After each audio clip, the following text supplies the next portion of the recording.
Hello, my friend. Today I will tell you another long-forgotten legend.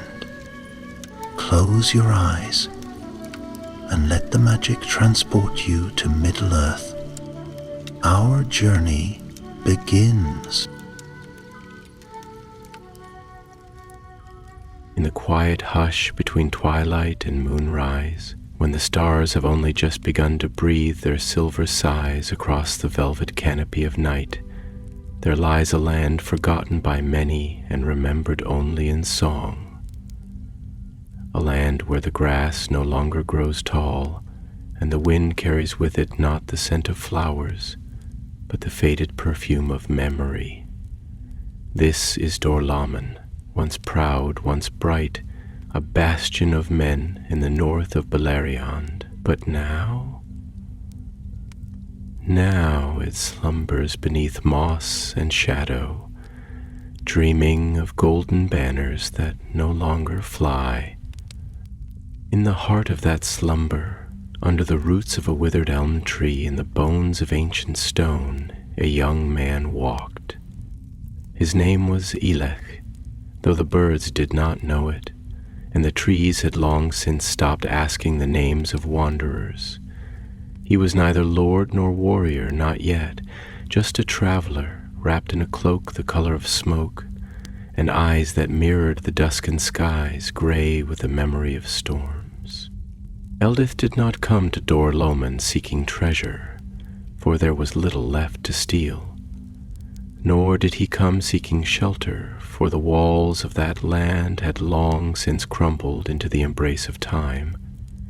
He came because of a dream, a voice that called to him each night in a language he did not know, whispering of fire, of sorrow, and of a helm wrought like no other, the Dragon-helm of Dor-lomin.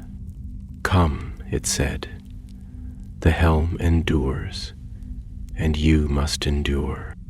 And so he walked barefoot through the meadows once trodden by the boots of Hador Goldenhead, who had laughed beneath the banners of Fingolfin, through groves where Galdor the Tall had spoken with the elves of Mithrim, through the broken remnants of houses where once children laughed and fathers sang.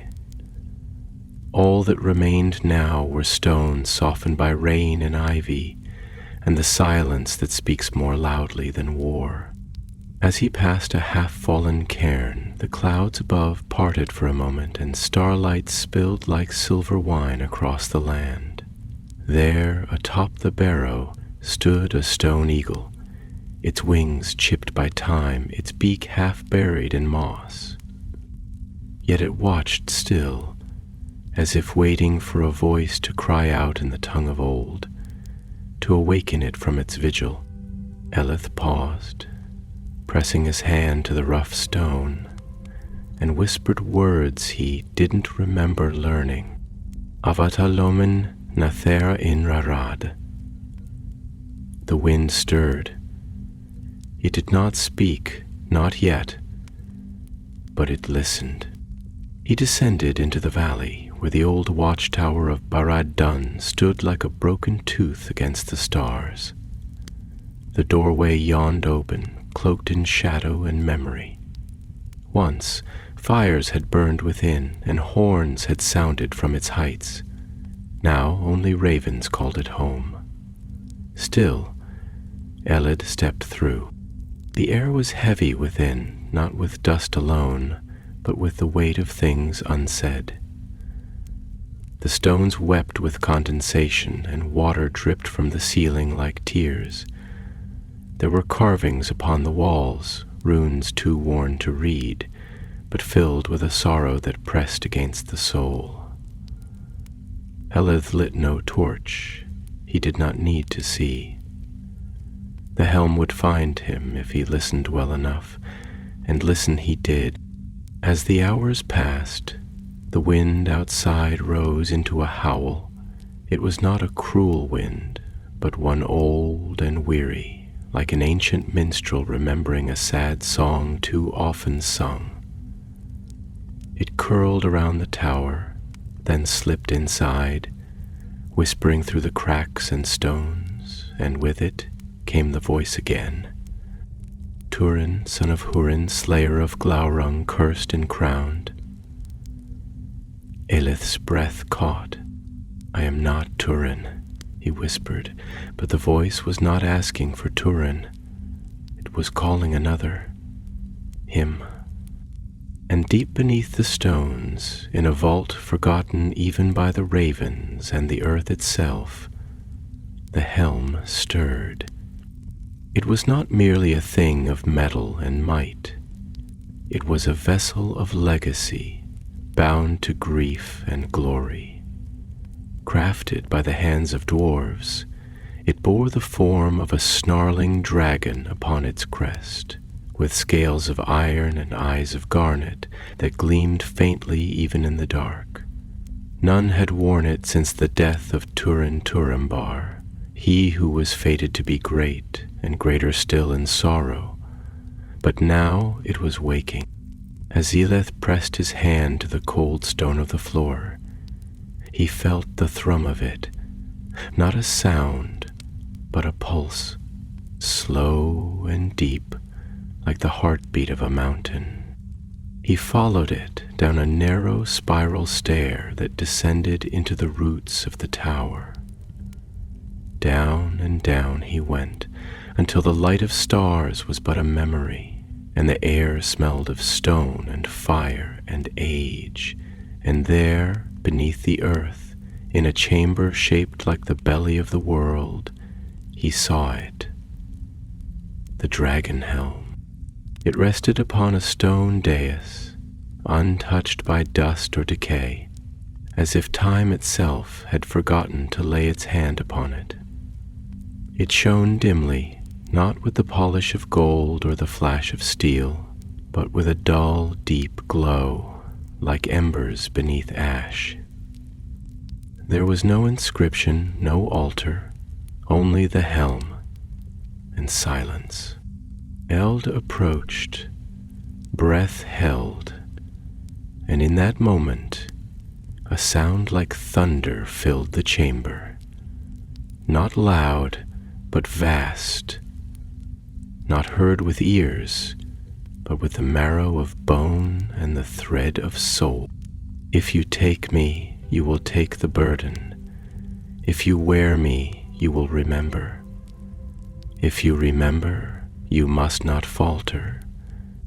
Beleth knelt before it, his fingers trembling as they reached out. I do not seek power, he whispered, only to understand. The helm did not answer, but it allowed itself to be lifted, and when Eilith placed it upon his head, the world fell away. He stood upon a battlefield not of flesh, but of memory, of broken oaths and burning woods. He saw the face of Turin, proud, haunted, noble, and doomed. He heard the laughter of Morgoth echo through ruined halls. He felt the fire of Glaurung as it scorched the bones of hope. And then silence again. When Eld awoke, he was still kneeling in the chamber, but the helm was upon his brow, and he was no longer merely a wanderer. He was the bearer of a legacy. And outside, the stars wept. The wind outside was rising, and with it came a slow dirge from the trees, like the mourning of 1,000 whispering spirits held fast in their roots, eternally lamenting what had been lost beneath the burden of time and sorrow. The earth itself groaned as the weight of history stirred within it, and the sky above, though hidden by the stone belly of the world, seemed to pulse faintly with the breath of something watching, something ancient. Within the vault, the very air seemed to ripple, not from any breeze, but from the quiet reverberations of remembrance, as if the stones, the iron, even the silence itself, had learned to speak in echoes. Eilid remained kneeling upon the cold stone floor, the dragon helm of Dor-lomin cradled in his hands, heavy not only with the might of dwarven craft, but with the weight of sorrow pressed into its every seam. Its gaze, though inanimate, seemed to peer into him, not as one looks upon the face of a man, but as one might peer into a still pool where the reflections are too deep, too old, and far too knowing. He raised the helm slowly, as though fearing to disturb some delicate layer of memory that had settled upon it like dust. But there was no dust upon its surface. None dared cling to it. The air shimmered faintly as he lifted it, and a soft light pulsed once from within the garnet eyes of the dragon wrought upon the brow. It was not light in the mundane sense, but something older, like the flicker of distant stars seen through ancient tears. Drew in a breath, the kind that comes not from the lungs but from the soul. Deep, hesitant, filled with the gravity of a moment too large for words. "I am not worthy," he said at last, his voice barely more than breath, the words trembling in the chill air. "And yet you called to me. I do not know if I was chosen or if I have merely stumbled into a path lain by ghosts." The chamber did not answer him in sound, but the silence became sharper, more expectant, as if listening. Eldridge lowered the helm into his lap and stared at it for a long while, tracing the carved ridges of the dragon's snout with calloused fingers. The iron was cold, but not lifeless. It carried within it a presence, like the echo of a name long forgotten, yearning to be spoken again. He thought of Turin, of the tales he had heard whispered in firelit halls and beneath stars where wanderers gathered, the black sword, the cursed fate, the doom that seemed to coil like shadow around every step he took. A man shaped by grief, sharpened by wrath, and bound to a destiny that devoured everything he loved. But there was honor too, was there not? Was there not within that tragedy a light that flared so brightly against the dark that even now it could be felt? "I call to me," Eleth whispered, leaning back against the curve of the stone wall. "I am no hero. I have not slain dragons nor crossed swords with the spawn of Morgoth. I have never even tasted the glory of battle, nor the bitter sweetness of victory. I am a shadow that walks in the footsteps of others, never truly leaving my own mark upon the dust I disturb." He closed his eyes.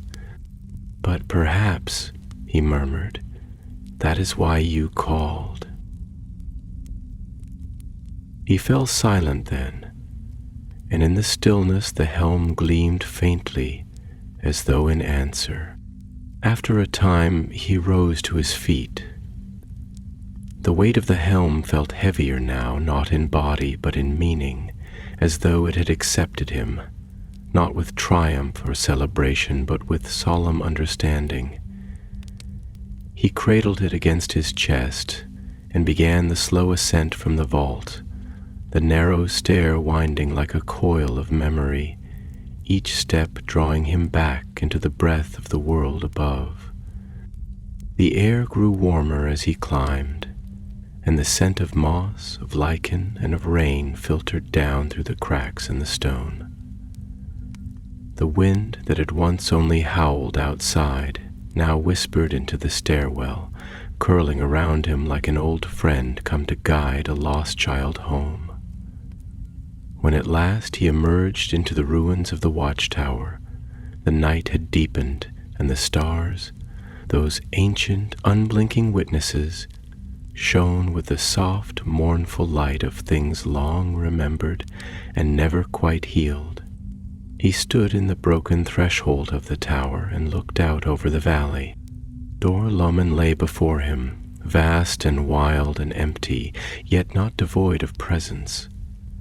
The hills rolled like the folds of a sleeping giant, and the shadows beneath the trees seemed to stir with the breath of old things, memories of men who had once sung here, wept here, fought and died for names that were now etched only in wind and time.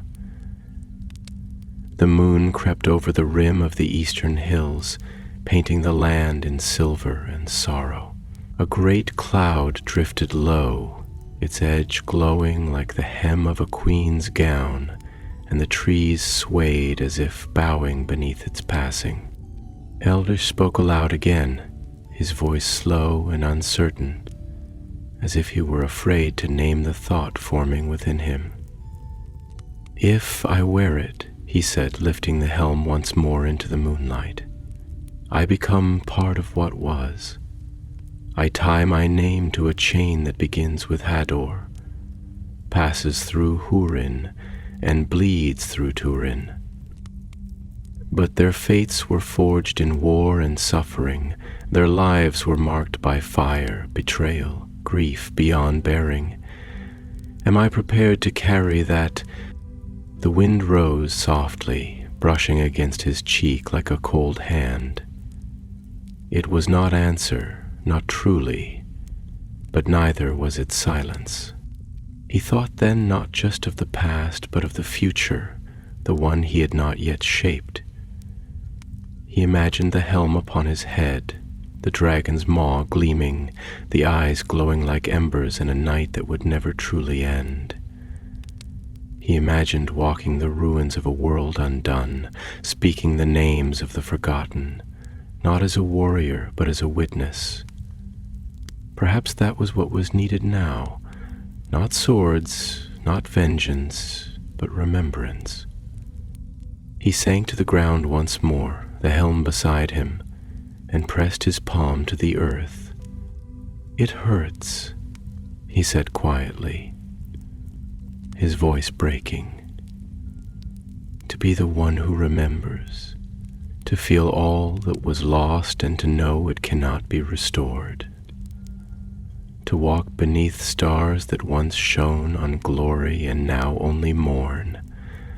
And yet," he looked up, and the moonlight caught in his eyes, "perhaps that is the path I was meant for." The helm made no sound, but the land seemed to sigh, and somewhere deep beneath his heart a seed of something stirred. Not pride, not power, but a quiet kindling of purpose. Not the kind that burns brightly, but the kind that lasts. Like a single candle held aloft in a forgotten tomb, refusing to be extinguished. Elith did not rise. Not yet. The night was long, and he would rest here, beneath the stars and the watching stones, letting the silence speak to him in the voice of old earth and older dreams. The helm would wait, resting beside him like a slumbering beast, and the world would turn slowly as it always had.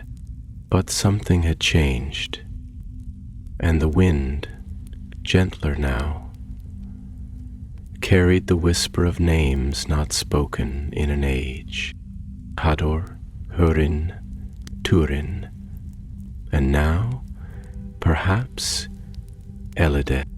The night deepened like ink being slowly stirred into the still waters of the world, a veil thick and absolute, swallowing all edges and softening all forms until even the tallest oaks that ringed the valley of Dor-lomin became little more than shadows pressed against deeper shadow. The moon, pale and luminous, had begun its solemn drift behind a procession of slow-moving clouds, leaving only slivers of silver to dance across the broken stone and whispering grass. Time, in this place, seemed to have forgotten how to move forward. It hung in the air like a question half-asked, a memory held in the throat of the wind.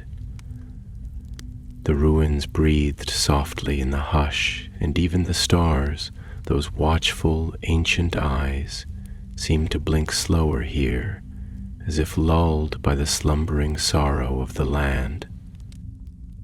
Eleth did not sleep. He remained seated on the cold earth, his cloak wrapped tight around his shoulders, but the chill still crept in, as though the ground itself sought to share with him the weight of its long years. The helm lay beside him, not touching, but near, close enough that he could feel the quiet hum of its presence in his bones, a thrum not of magic as men so often understood it, but of memory, legacy, and the aching echo of things too deeply buried to name. His eyes, though weary, did not close, for within him a tide of thought had risen, slow and vast and unrelenting. He watched the faint wisps of mist that curled low over the grasses, pale tendrils that wandered like lost spirits searching for their names. And it was then that he began to speak, not aloud, not truly, but with the inner voice that converses not with others but with oneself, in the still spaces of the soul where truths are neither hidden nor fully known. There is a kind of weight, he thought, that does not rest upon the shoulders nor press down on the spine. It lies instead in the spaces between heartbeats, in the silence between spoken words. It is the weight of inheritance, not of gold or land or name, but of the untold stories we carry, the griefs of our fathers and the hopes of our mothers, the unspoken fears that live in the corners of our gaze, the dreams we did not choose, and the ghosts we pretend not to see. He looked again to the helm, and in its burnished curve he saw reflected not his face, but the shape of someone older, sterner, eyes bright with sorrow and fury. For a moment he wondered if it was Turin, or perhaps only his imagination shaping the past into a mask he could comprehend. "What did you see, Turin?" he whispered. "When you wore this, did you feel noble or only numb?" The wind, ever his companion now, stirred the grass with a sigh, as if pausing to consider the question. Somewhere in the branches above, an owl called, a lonely, echoing note that hung in the dark like a thread of memory unraveling. "I wonder," Eilid mused softly, "if the land remembers better than the living do. We forget. We move on. We bury our sorrow in song and call it honor. But the stones, the trees, the hills, they have no voices with which to lie. They weep in roots and rust. They crumble slowly, too slow for the eye to notice, and in that crumbling they speak the truth of what once stood tall." He reached out then, not to wear the helm, but to touch it, to feel its shape beneath his fingers, to draw close, not as a claimant, but as a mourner. The iron was cold, but it did not reject him. Rather, it accepted his touch with the patience of a thing that had waited long and asked for nothing. As dawn approached, a whisper of blue on the edge of the sky, so faint it seemed like the memory of light rather than light itself. Eilith rose to his feet. His limbs were stiff, the kind of stiffness born not only from the cold but from long stillness while the soul wanders deep paths within. He lifted the helm and held it before him once more, and he spoke, not as one addressing a relic, but as one speaking to something alive, something aware. "There is a difference," he said, "between a name and a legacy. A name is given, but a legacy is earned, or inherited, or endured. I do not wish to become a shadow of Turin. I do not seek to repeat his story or to bear his curse, but if I walk where he walked and wear what he wore, and feel the weight of what he carried. Perhaps I will understand. Perhaps I will learn what it means not just to suffer, but to survive. And in that survival to remember him, not as a hero carved in song, but as a man who bled, who wept, who loved and lost and fought until the world itself seemed to turn away. He placed the helm upon his brow, slowly, reverently. At first there was only silence. Then, as if the air itself drew a breath, the mist stirred, and the light shifted. A faint warmth spread through the iron, not heat, but memory. He felt it move through him, images, not sharp but blurred and ancient. A woman singing in a tongue he did not know, a sword gleaming beneath a storm-dark sky, a voice, stern, sorrowful, calling out a name with the weight of finality. And then came another voice, soft and clear but vast.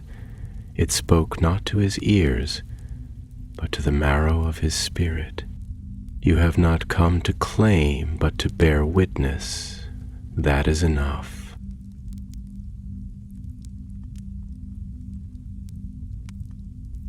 The voice faded, leaving behind a quiet that felt fuller than any sound. Elda opened his eyes. The sun had breached the horizon now, spilling gold across the hills like a benediction. The trees glistened with dew, and every leaf seemed etched with light.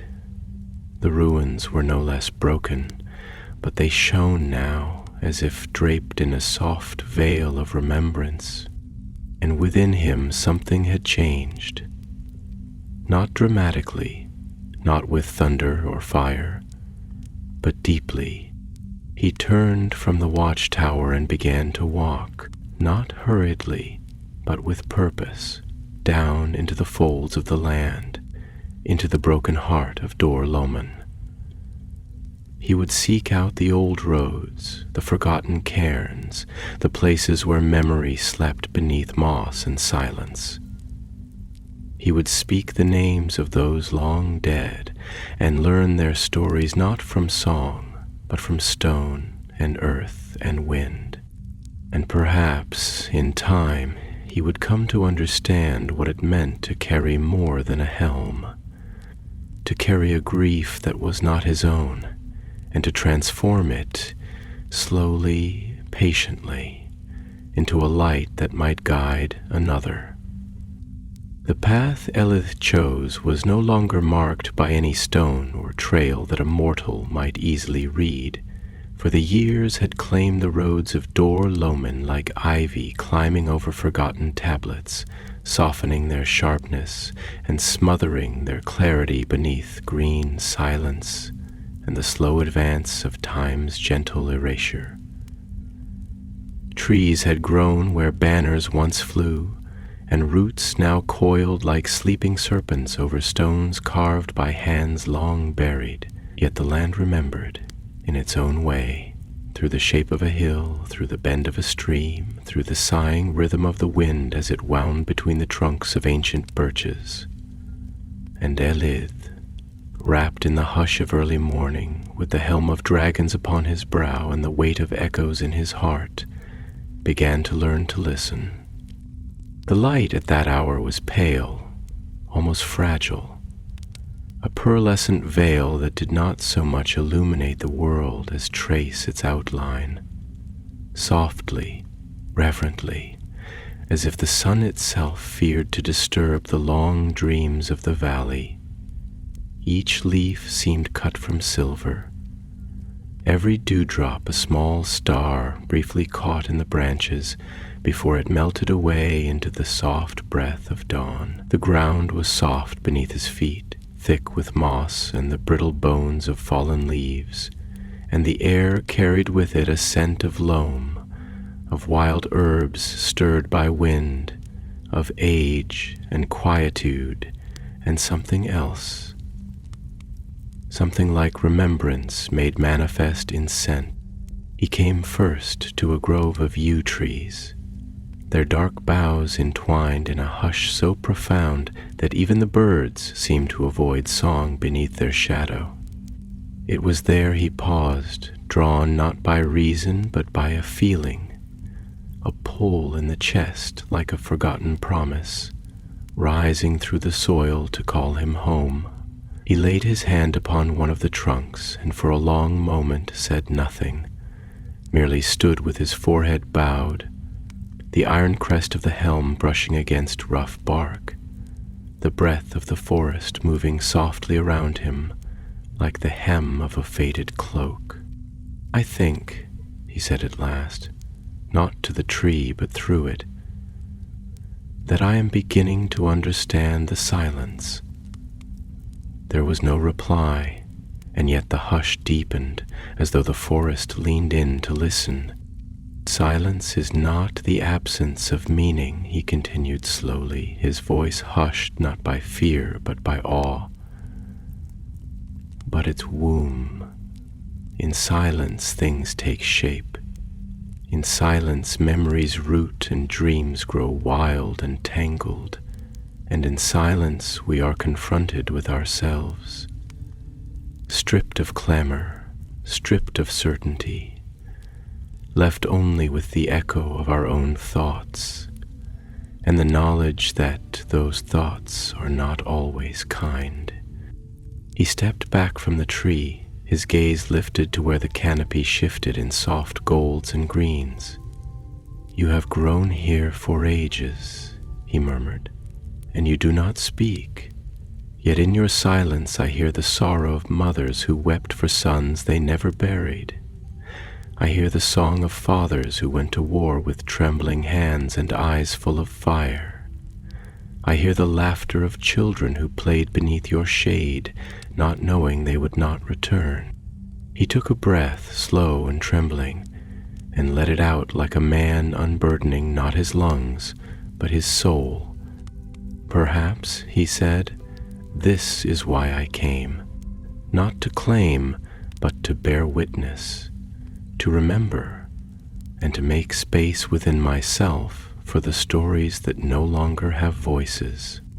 The wind stirred the leaves above him, and in their rustling he heard no answer. Yet something akin to comfort passed through him, like warmth from a distant hearth on a long road. He moved on. The terrain shifted as he descended into the hollow known in elder days as Nen Ailen, the Lake of Dreams, a place that once glittered like a jewel set in a crown of misty hills. But the lake was gone now, drained by time, its bed dry and strewn with pale stones that gleamed in the sunlight like bones. The reeds no longer sang, and the frogs had long since fallen silent, but the air retained a strange clarity there, as if the memory of water lingered in the shape of the wind. It was a place not empty but expectant, as if waiting for some word to be spoken that would stir the waters once more. Elith descended into the basin, his footsteps careful, reverent. The helm seemed heavier now, not as burden but as anchor, as though wearing it connected him not just to memory, but to the soul of the land itself. Each step felt less like walking and more like breathing in rhythm with a heart that lay just beneath the surface of the earth. He came to rest upon a stone outcropping that had once overlooked the water. There he sat, his gaze turned outward across the dry expanse, the wind tousling his hair like a gentle hand, and the sun painting slow arcs across the remains of the lake bed. And there, for the first time since donning the helm, he heard a voice, not external, not booming or ghostly, but within, deep and resonant, a murmur behind the curtain of thought. It was not Turin, it was not Hurin. It was older, perhaps, older than names, older than men. It was the voice of memory itself. "You listen," it said, "and that is rare." He did not reply immediately. Instead, he let the silence stretch, a thread spun between spirit and soil. "I am trying," he said finally, softly. "I do not know if it is enough. I do not even know what it means to listen to the dead, to bear the weight of stories I did not live. But I feel them. They gather at the edge of thought, like birds circling the trees before dusk. They ask nothing, and yet they are not silent." He looked down at his hands, calloused and pale. "It is strange to feel connected to a sorrow that is not yours, to grieve a boy who slew a dragon and died by his own blade, knowing you never met him, to mourn a city whose stones you never touched. And yet I do. I mourn them, all of them, as if their stories were branches of my own tree." The voice did not speak again, but the silence it left behind was warm, full, and rich with meaning.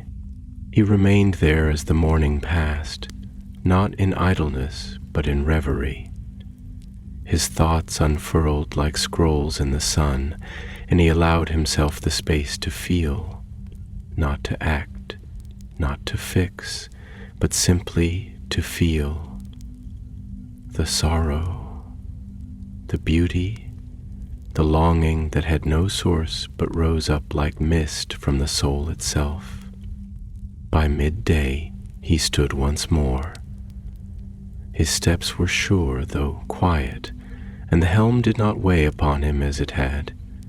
It had not grown lighter, but his strength to bear it had deepened. He turned east, where the hills of Mithrim rose like the shoulders of slumbering giants, and he whispered, "I go to seek what still remains, not to change it, but to walk with it, to listen." And the land, gentle and ancient, listened too. The sun had reached its zenith, but in this part of the land, light filtered down through layers of mist and shadow, as if uncertain of its welcome. The air had grown still, heavy with a fragrant hush, the kind that lingered in the folds of untouched groves, where time pooled and the world seemed to hold its breath. Uliath had entered what the old songs called Brethel's Hem, a secluded stretch of forest nestled like a secret beneath the hills, where the trees rose tall and solemn, and their trunks bore the weight of centuries like monks in silent prayer. Each tree stood with an air of memory, an aged sentinel carved by wind and time, and the dreams of those who no longer walked the world. The canopy above was dense, a vault of intertwined boughs and leaves dappled with green gold light. Yet it was not oppressive. Rather, it felt like the interior of a sacred hall, where all things were held in reverent quietude. As he moved through the undergrowth, soft moss muffling his steps, ferns brushing his calves with ghost-light touches, Elith found himself wondering whether the trees themselves remembered the footsteps of Turin, or of Finduilas born weeping beneath their shade, or of Brandir, who loved in silence and died in despair. He wondered if memory in a place such as this was a kind of breath, not inhaled and exhaled in time with the living, but held deep and unmoving like a sigh buried beneath soil, waiting for someone to unearth it. He came to a clearing, a wide open circle where the trees receded as though by mutual agreement, letting the light fall clean and clear upon a natural stone platform at the center, fringed by lichen and the first pale flowers of early spring. The platform was simple, smooth from years of sun and frost, but there was something hallowed about it, something in the geometry of its shape and the way the light embraced it that whispered of ancient offerings and remembered pain. Elith stood at its edge and let his gaze sweep across the grove, then slowly stepped forward, the helm upon his brow gleaming with a soft weathered sheen, as if the iron itself had been humbled by this place.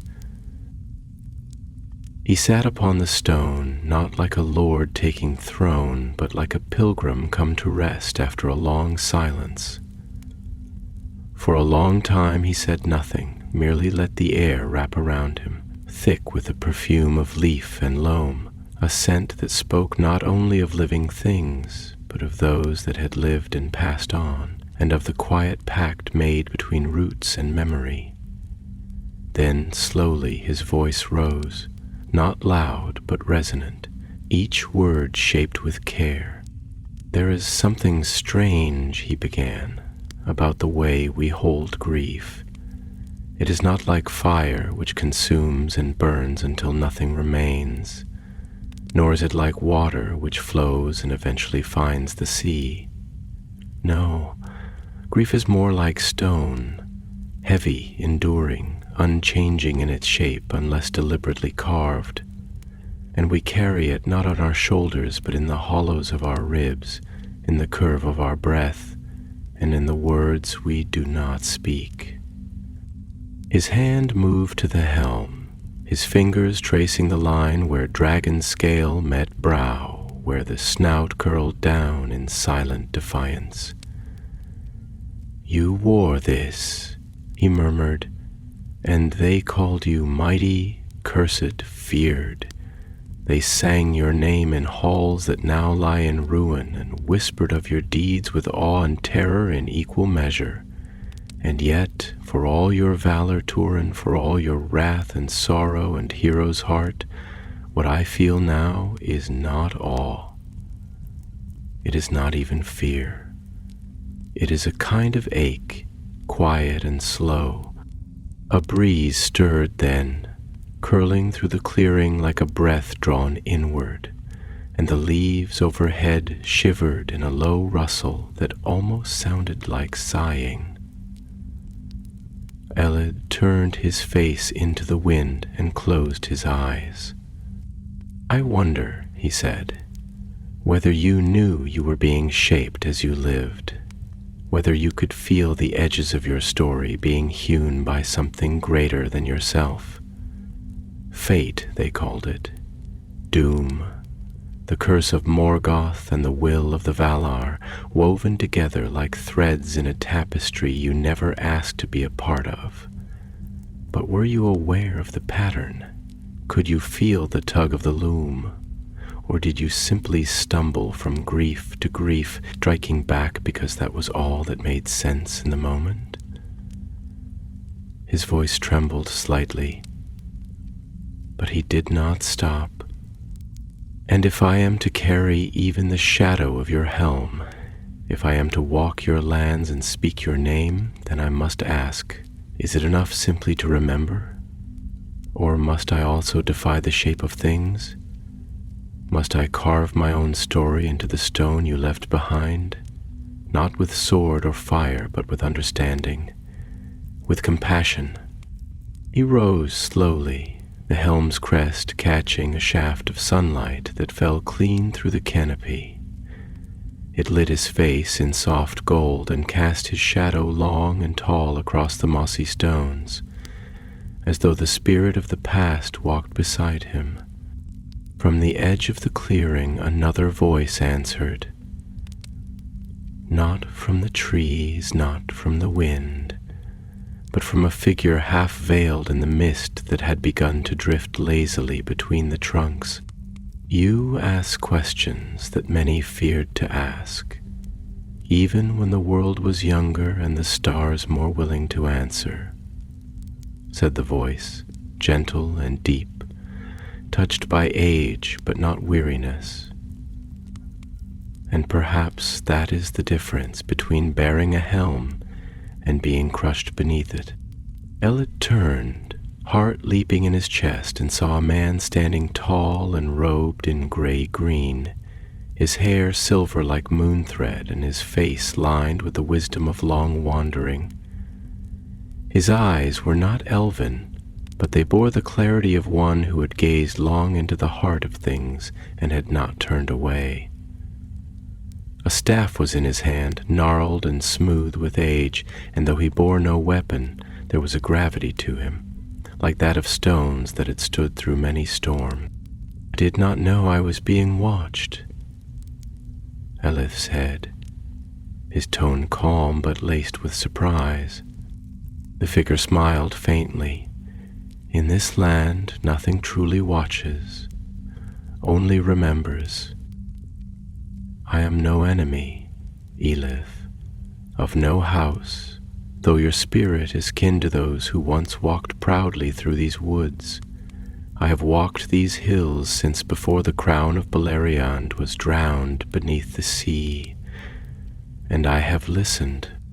There was a pause, and then the figure stepped forward, his feet making no sound upon the earth. "You carry a helm, and with it a story. But do not mistake the weight of legacy for the path of destiny.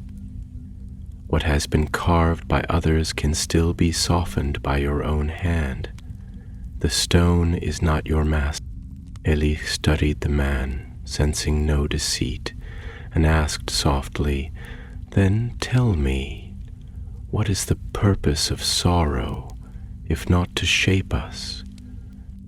The figure's eyes gleamed, and for a moment the forest seemed to fall entirely still.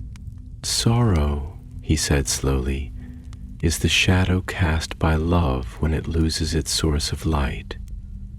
But even shadows speak of the sun.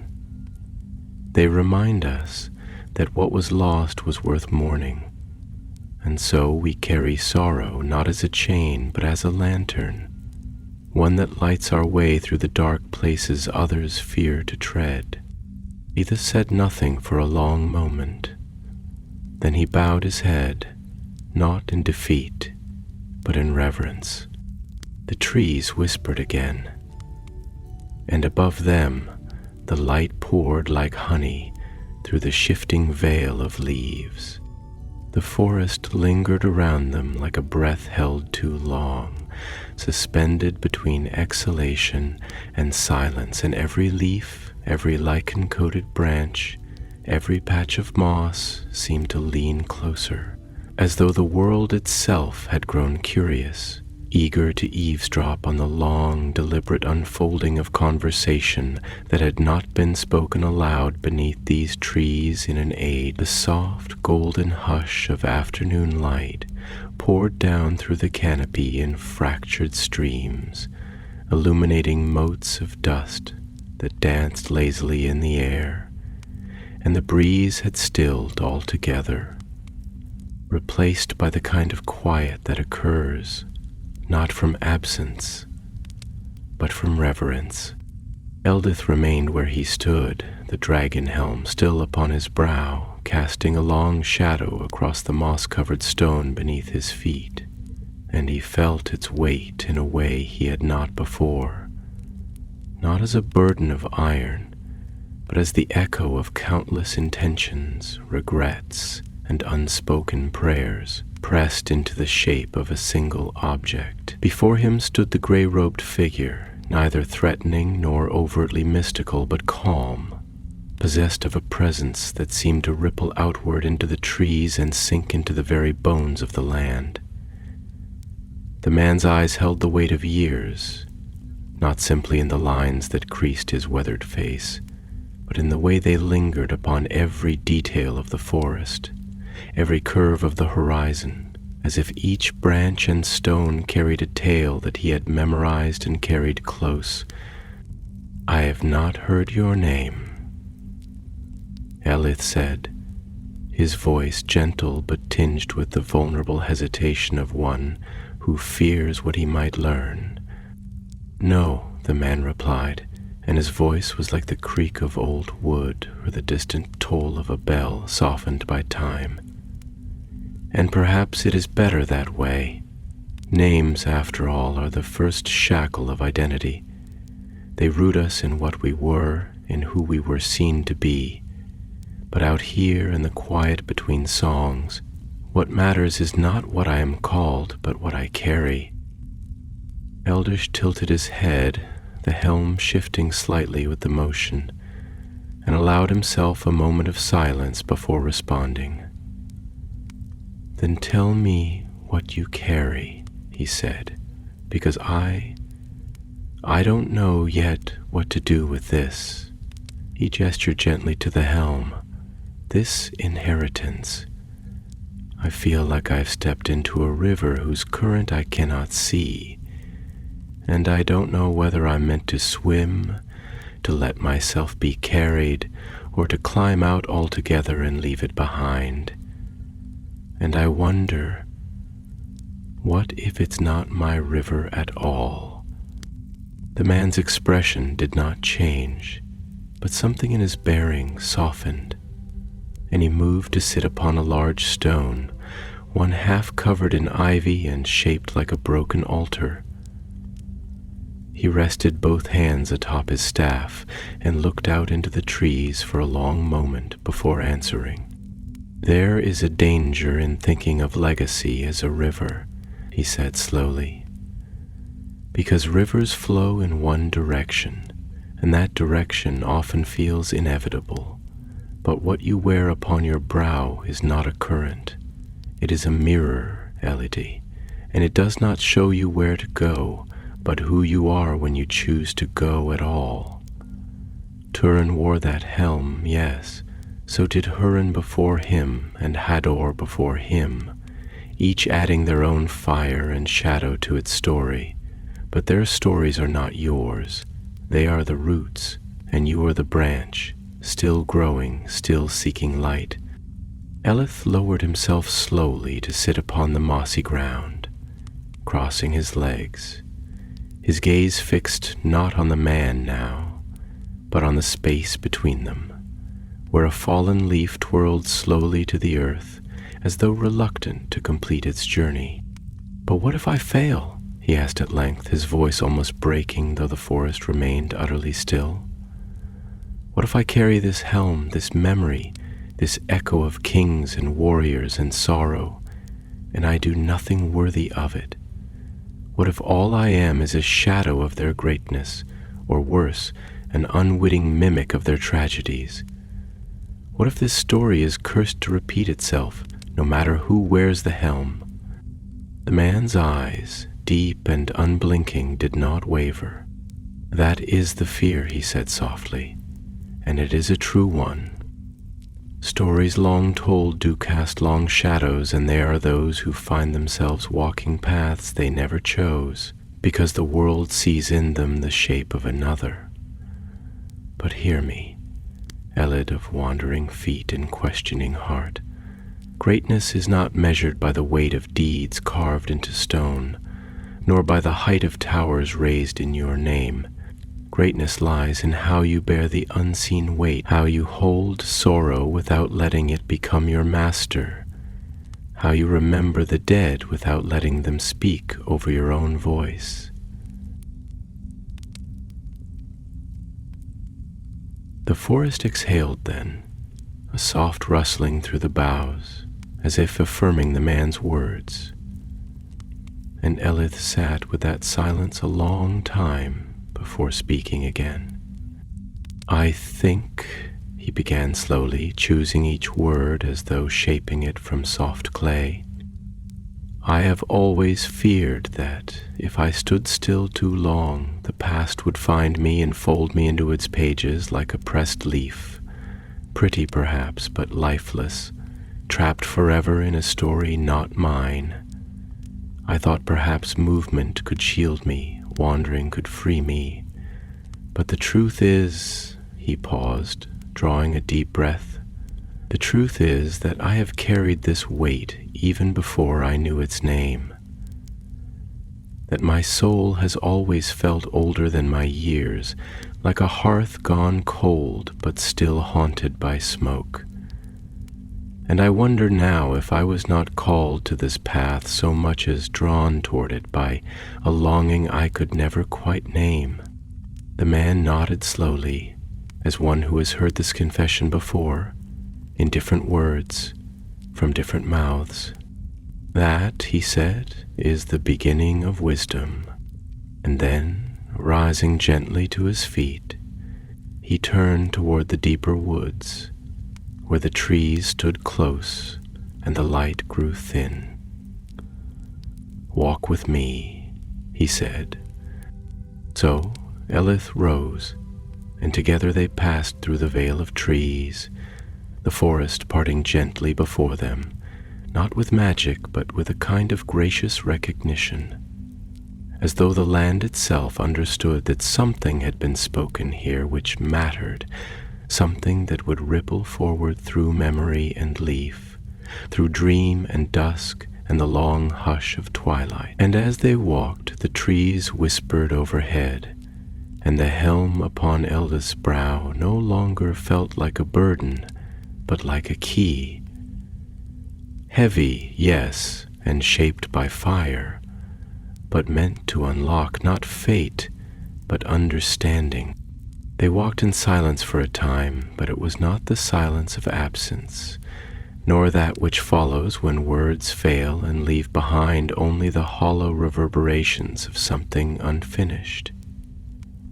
Rather, it was the kind of silence that blooms when two souls have spoken deeply enough to reach the threshold where words become unnecessary, and the act of simply being, of moving together through the world, becomes a form of communion. The trees grew denser here, older too, with trunks so wide they seemed less like trees and more like columns supporting the vaulted canopy of some forgotten temple.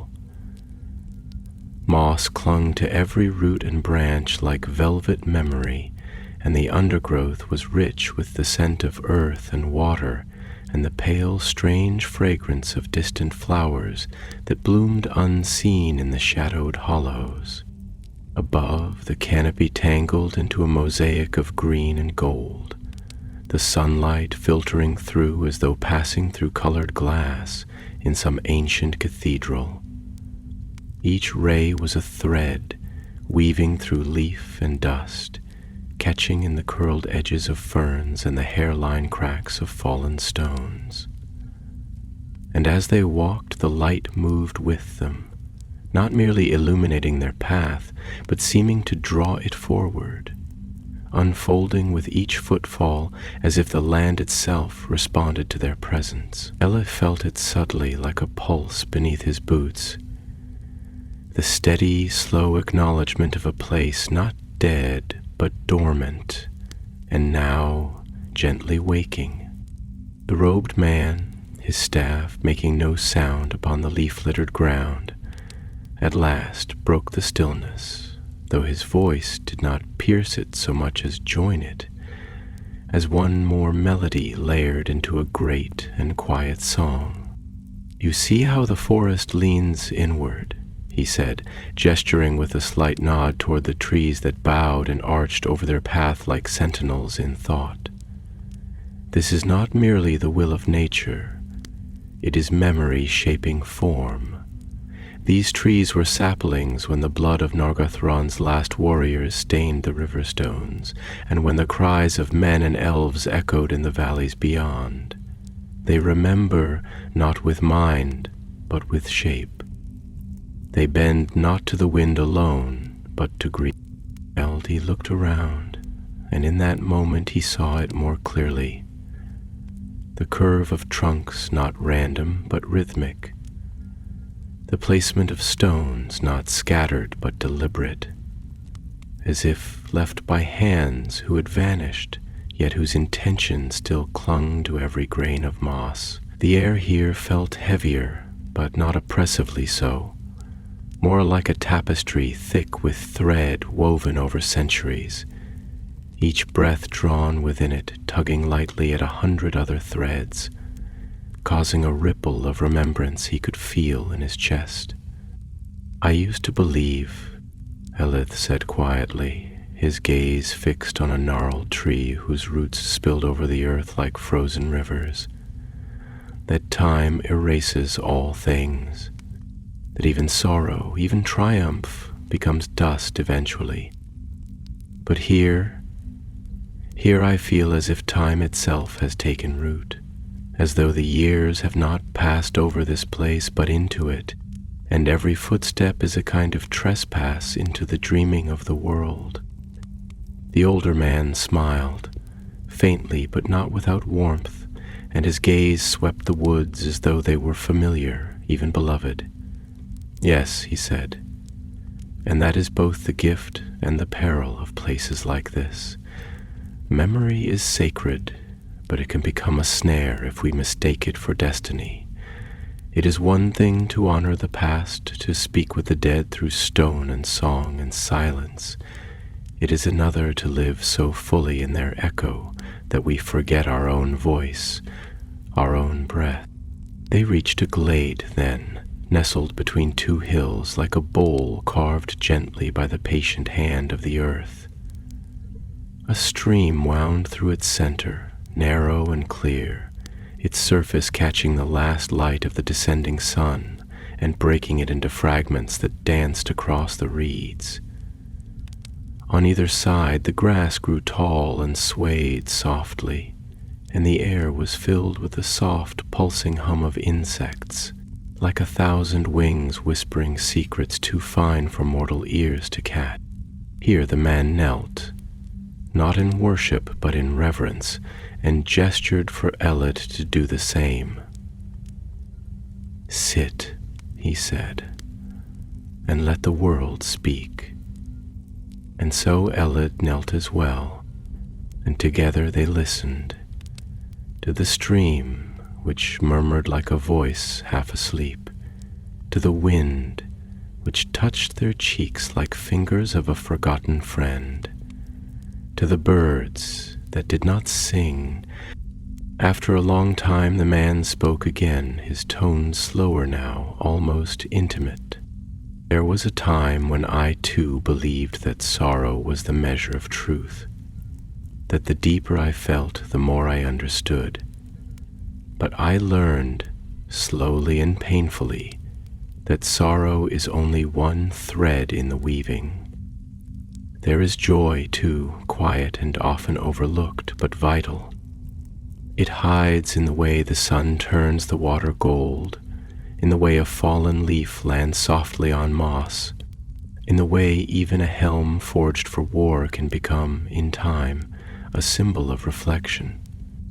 Eleth turned his gaze to the helm which he had rested gently beside him, its dragon crest catching the light like a shard of forgotten fire. "I never knew Turin," he said, "not beyond the tales.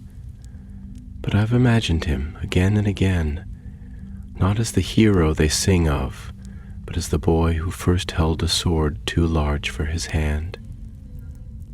I wonder if he ever sat like this, in silence, and wished he could trade it all for the simple gift of being unknown." The man nodded, his eyes distant. He did, and more than once. But the world is rarely kind to those who seek peace in a time that thirsts for legend. That is why it is so vital that someone, anyone, choose to remember not only the grand strokes of history, but the quiet pauses, the doubts, the yearning. We are shaped not by the victories we win, but by the choices we make when no one is watching. The words hung in the air, and Lelef felt them settle into his bones like warmth after long cold. He touched the helm again, but this time with something new, a gentleness, born not of reverence or fear, but of understanding. "I think," he whispered, "that I am beginning to hear my own voice in this." The forest said nothing, but in its silence something softened. The breeze stirred. A bird lifted its wings, and the stream, eternal and gentle, carried on. Evening descended not with haste, but with the slow, deliberate grace of a memory returning to its resting place. The light no longer streamed.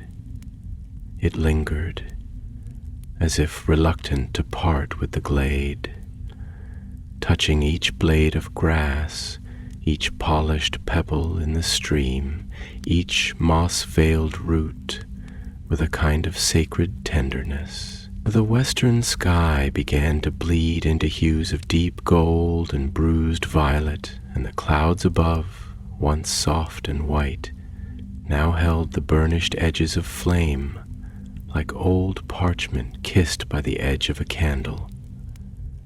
The breeze, no longer content to merely drift, picked up its voice, weaving through the reeds and across the surface of the water, sending small ripples that caught the dying light and scattered it like the last whispers of a forgotten song.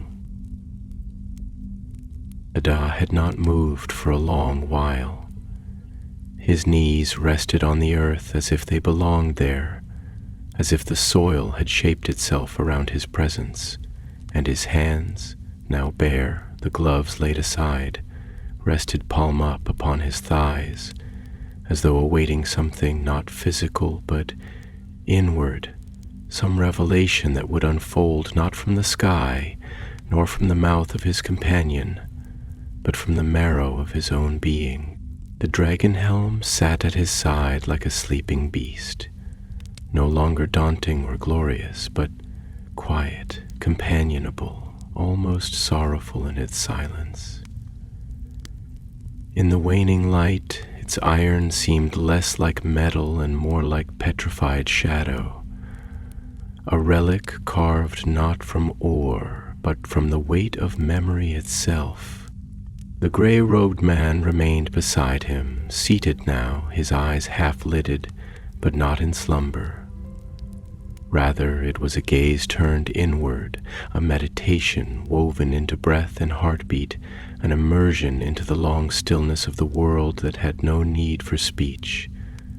But at last he stirred, and his voice came not as interruption, but as a continuation of the stream's murmur, the rustle of branches, the soft exhalation of dusk. "There is a fear," he said slowly, "that lives deep in the heart of every man who inherits something ancient, whether it be a sword, a title, a helm, or even a name. It is the fear that what you have inherited is not a gift, but a summons, that by taking it into your hands, you are not receiving something, but being claimed by it, that your story will no longer be your own." Eleth nodded, not out of agreement alone, but because the words struck a chord that had been echoing within him long before he could give it shape. "Yes," he said, and the word itself trembled like a leaf in wind. "It feels like a binding, though I stepped into it willingly. I came because something called me. I followed because I believed there was meaning here. And now that I've found it, now that I wear it, I wonder if it was ever choice at all, or if I was always meant to become what I am becoming." The man smiled faintly, not with dismissal, but with the empathy of one who had once spoken similar words beneath a different sky. "We are always becoming, Eled. That is the nature of all who live. But meaning is not a thing given. It is a thing made. And sometimes what we call fate is only the slow accumulation of our own unanswered questions, finding shape at last when we stop running." Eleth turned to look at him then, and the light caught in his eyes, reflecting the subtle sheen of tears not yet shed, but long considered. "Do you believe," he asked, and his voice was quiet but firm with the gravity of deep yearning, "that we can carry sorrow without letting it define us? That we can be touched by shadow and not become it? That legacy can be transformed not through forgetting, but through the gentle act of walking beside it instead of within it?" The man was silent for a long moment. Then he reached down, took a handful of earth in his palm and let it fall slowly through his fingers, watching it scatter upon the grass. This, he said, was once part of something else. A mountain, perhaps, or the root of a tree. It did not choose to become soil. It did not mourn the stone it was, and yet it gives life now, sustains it. We are like that. We are what time makes of us, yes, but we are also what we choose to nourish with what remains. And Elith understood then, not in words, but in the quiet chamber of the soul where truths are not spoken but absorbed. The helm at his side was not a chain, it was not even a burden. It was a conversation, begun by many voices, and he, now, was simply one more voice in that long dialogue, offering, listening, shaping. And that was enough. He rose slowly, the movement fluid, and as he stood, the last rays of the sun stretched across his back, casting his shadow long across the glade.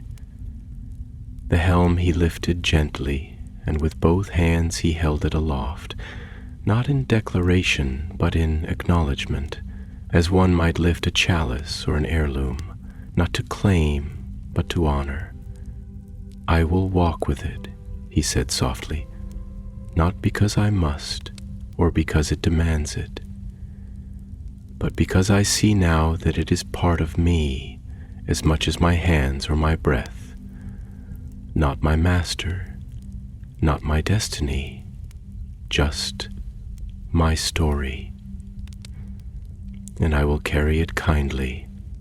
The forest stirred then, not loudly, not in some dramatic crash of wind or song of birds, but in a quiet resonance that spread outward from the glade in a pulse of knowing.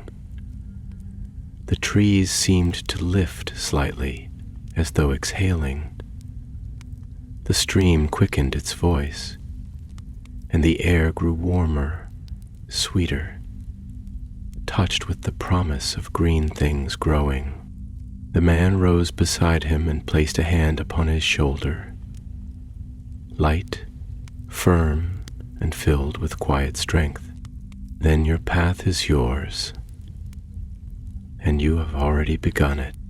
And together they turned toward the edge of the glade, where the forest waited and the night unfolded like a scroll across the stars. Night had fallen fully now, but it did not descend like a curtain, sudden and absolute. Rather, it had crept in with the slow elegance of ink bleeding across parchment, filling the spaces between the trees, deepening the hollows in the earth, turning the silvered trunks into silhouettes, dark and quiet, like the still limbs of ancient titans resting in sleep. The stars had begun to emerge one by one, each piercing the velvet dark with a cold, radiant certainty, and above the canopy the sky spread vast and unmarred, a dome of solemn fire. The moon had not yet risen, and so the world beneath the leaves existed in the gentle, liminal hush between silver and shadow, between ending and beginning. Every breath of wind now carried a cooler promise, touched with the scent of moss and river stones and the distant smoke of some unseen hearth. And it was a wind that did not stir, so much as wander, brushing against skin and memory with the hesitant fingertips of something seeking and perhaps remembering. Lyd and the gray-robed man walked together beneath that vast twilight, their steps unhurried, their pace more akin to drifting than striding, as if the forest moved around them rather than they through it. Neither spoke for a long while, and in that silence something grew, not heavy, but wide. A space opened between them, not of distance, but of understanding, the kind that needed no words to hold its shape. And in that shared silence, Ellet felt a kind of peace he had never known before, as if all the roads he had taken had led to this stillness, this moment of clarity where nothing was demanded and yet everything was gently offered. When at last the man did speak, his voice was lower than before, not hushed by fear, but by reverence, as one might speak in a room filled with candles or in the shadow of something old and holy. "There is a place," he said, "not far now, where the light of memory is held differently. It is not a tomb nor a shrine, but something older than those things and more honest. It is a place where the land has chosen to remember not with stone or song, but with presence. I think you should see it." Elith nodded, though no explanation was given. None was needed. He felt the pull already, not as a summons, but as a tide, a soft, inevitable current drawing him forward, not toward destiny, but toward revelation. The trees began to thin, not suddenly, but gradually, as though stepping aside with polite, almost ceremonial grace, and the ground grew softer underfoot, rich with the layered hush of centuries. They came upon a hill, low and round, its sides covered in soft heather and deep-rooted grasses that whispered against their legs as they passed. At the crest of that hill stood a single tree, an elm, vast and time-worn, its branches spread wide and low, its trunk split with age and memory, hollow at its heart, but alive, very much alive, its bark etched with the delicate tracery of lichen, and its leaves trembling faintly in the night's quiet breath. At the base of the tree there was no grave, no marker, only a circle of stones, worn smooth by weather and touched here and there by moss and creeping time. And within that circle the air felt different. Thicker, yes, but not with weight. Rather it was dense with presence, like the space within a temple long forgotten but still sacred, where even silence becomes a language, and stillness carries the gravity of witness. Elith stood just outside the ring, and for a moment he felt a resistance, not from fear but from awe. It was as though he had reached the edge of something not meant to be entered lightly. The man beside him stepped back and said nothing, allowing Elith his moment, his breath, his choice. "I feel," Elith began, then paused, searching for the shape of what stirred inside him. "I feel as if this place remembers more than just people. It remembers thoughts, emotions, questions that were never asked aloud, as though it has gathered up all the silent moments of all who passed here and kept them safe." The man nodded, the folds of his robe catching the starlight like water. "Yes," he said, "and that is why it still lives, because it was not built with stone, but with feeling. And such places, though rare, endure." Elith stepped forward. The stones did not shift beneath his feet, nor did the air tremble, but something passed through him, a kind of recognition, not external but internal, as though a part of him long buried had risen to the surface and taken a first breath after a long sleep. He knelt at the base of the tree, the helm in his hands once more, and placed it gently in the grass before him, not as an offering, nor as an abandonment, but as a gesture of sharing, of inclusion. The helm, once worn by warriors and kings, now sat beneath a tree that had never fought, never conquered, but had stood and listened and remained. For a long time Elith said nothing. He only breathed and listened. Then, at last, in a voice that wove together sorrow and wonder, he spoke, not to the man, not to the helm, but to the quiet world around him. "I have learned," he said slowly, "that there is no glory in echoing the path of another, that to carry a legacy is not to wear it like armor, but to hold it like a flame, gently, reverently, knowing it can both guide and burn. I thought I came here to become something, but I see now that I came here to unbecome, to let go of the stories I was told I must follow, and to begin, slowly, to write my own." The elm stood silent, but a single leaf drifted down, spiraling through the air and landed in the helm's open mouth like a kiss. The stars wheeled overhead, slow and eternal, and beneath them, a boy who had wandered, a helm that had waited, and a man who remembered, sat together in the silence of the hill. No song marked that moment, no fire blazed, and yet something shifted in the world and within. Not an ending, but a beginning shaped like peace,